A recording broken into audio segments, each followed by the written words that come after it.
J'essaie souvent de me présenter au travail en utilisant le cadre personne, résultat, système. Personne, résultat, système. Et j'utilise ce cadre parce que je veux participer. Parce que si vous voulez participer, vous devez commencer à penser pourquoi une personne voudrait-elle être en contact avec votre énergie? Pourquoi une personne voudrait-elle s'identifier à vous? Je commence donc par essayer de vraiment comprendre qui je suis et comment je veux me présenter. Je dis souvent que je me présente constamment en colère. Je suis en colère parce qu'en Amérique, il y a encore trop peu d'opportunités. J'ai une chance d'être ici avec vous et d'avoir du succès, mais ça n'a pas été le cas pour mes sœurs. Presque un Américain sur 3 vit à 200% de pauvreté. C'est plus de 100 millions de gens. Quelqu'un devrait être en colère pour ça, non?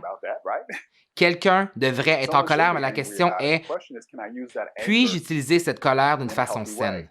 Je me présente avec du mépris envers les systèmes, du mépris pour la collaboration, parce que souvent, pour moi, la collaboration ne fonctionne pas. Je me présente aussi avec une urgence d'accomplir du travail d'ampleur, à la mesure du problème. Je me présente donc souvent de cette façon, mais je me présente aussi en étant très clair au sujet de ma population. J'entre dans la pièce en pensant à ma population parce que je crois, pour moi du moins, que c'est ma façon d'être ancré dans le travail. Je sais que je suis ici pour servir. Je sais au nom de qui je suis ici pour parler. Je suis ici pour parler au nom des 100 millions d'Américains qui vivent à 200% de pauvreté. Donc, lorsque j'entre dans une pièce, je ne représente pas les intérêts de la Fondation. Je ne représente pas les intérêts corporatifs. Je n'essaie pas de maintenir Policy Link seulement pour maintenir Policy Link. Je représente les gens qui ne sont pas dans la pièce. Et des fois, on se perd parce qu'on ne sait pas exactement pour qui on désire obtenir des résultats. Est-ce que vous me comprenez? Lorsque vous entrez dans une pièce et que les gens veulent vous séduire avec une opportunité d'emploi, ou lorsque vous commencez une collaboration et que les gens veulent tout réduire à la chose la plus simple et médiocre à laquelle tout le groupe a pu s'entendre, les gens choisissent de se taire parce que la réalité est, dès le départ, ils ne savent pas pourquoi ils sont dans la pièce. C'était pas ancré dans cette idée. Et je suis sûr que vous avez vu des collaborations commencer avec des buts nobles et ambitieux, puis atteindre rapidement le bas fond, non? La chose la plus médiocre possible. Je vais essayer de dépasser ça parce que c'est comme ça que je me présente au travail. Je veux que vous pensiez à qui vous êtes lorsque vous passez le cadre de la porte pour vous présenter au travail.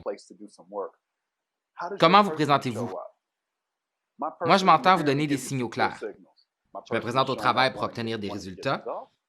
Je me présente en ayant à cœur les intérêts de ma population et en désirant faire un travail qui a de l'ampleur.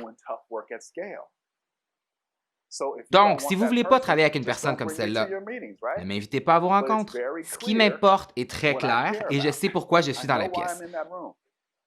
Je ne serais pas content de faire du travail de bienfaisance. C'est un travail important, mais ce n'est pas ce que je veux faire. C'est aussi une excellente façon de contrôler sa colère parce que je ne me mets pas dans des situations dans lesquelles je n'aurais pas dû être. Si les gens veulent faire du travail de bienfaisance, ça va, mais ce n'est pas la rencontre pour moi. Si les gens ne veulent pas collaborer dans des projets ambitieux, OK, mais ce n'est pas pour moi. C'est important de savoir ce que vous voulez car ça vous permet de rester en relation avec les gens. Ça ne sert à rien de me rendre dans une rencontre pour un travail de bienfaisance et de rencontrer les gens qui travaillent dans ce milieu simplement car ça ne me correspond pas. Vous me comprenez? Alors, je veux que vous pensiez à vous. Comment vous êtes-vous présenté pour faire le travail? Savez-vous pourquoi vous êtes là? Savez-vous ce qui est important pour vous et savez-vous ce que vous désirez accomplir dans ce monde?